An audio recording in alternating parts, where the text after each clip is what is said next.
commencé par une école de commerce du groupe INSEC, donc l'MBA Institute, qui est une école franco-américaine. Je viens de l'audiovisuel, donc j'ai fait un parcours de cadreur et aussi au niveau de la lumière. Je peignais des portraits de célébrités qui sont comme ici exposés dans le restaurant.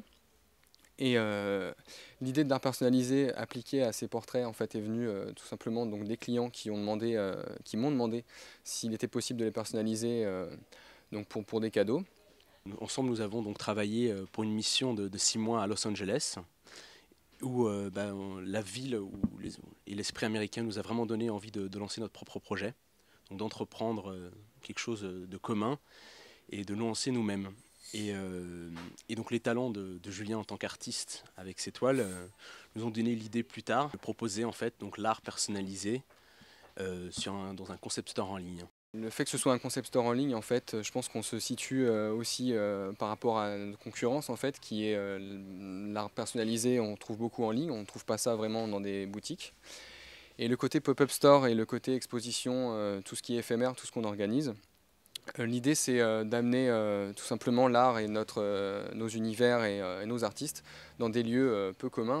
La nouveauté, c'est ceci au niveau des pop-up stores et c'est vraiment venu des clients en fait qui sur internet découvrent le concept, adhèrent au concept, mais ça reste donc de l'art visuel.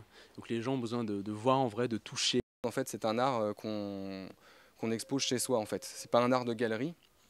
Et c'est pour ça qu'on essaie de le transmettre en fait à travers des lieux peu communs pour l'art en fait tout simplement et qui sont des lieux plus proches du client en fait. La démarche était un peu nouvelle puisqu'on ne savait pas forcément l'impression qu'allaient avoir les artistes de ce nouveau concept puisque c'est quelque chose de novateur. Donc on ne savait pas forcément leur réaction. Au début on avait vraiment quelque chose de personnel en fait. On a vraiment sélectionné leur art, leur univers pour quelque chose qui nous plaisait et qui plaît actuellement, dans un style pop moderne. Et donc tout début, c'est une sélection personnelle qui s'est faite. Et les artistes, à notre grand étonnement, ont vraiment adhéré au projet, ça leur a permis de poursuivre, d'agrandir leur univers.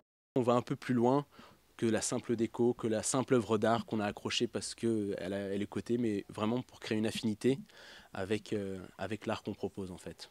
Tout est fait à la main, tout est fait par des artistes et c'est là où la demande est différente, c'est là où on se positionne différemment en fait, par rapport à ce qui se fait dans l'art personnalisé.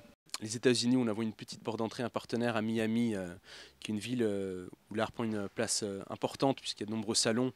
Donc avec ce partenaire, c'est notre petite porte d'entrée pour les États-Unis. Donc par ce biais-là, vu que la clientèle américaine adhère au concept, c'est de développer tout le marché américain. Et pour la France, nous avons commencé à Paris, mais vu que c'est une offre disponible sur Internet, on touche potentiellement toute la France et notre but c'est de vraiment faire connaître le concept à travers Internet dans le monde entier. Waouh!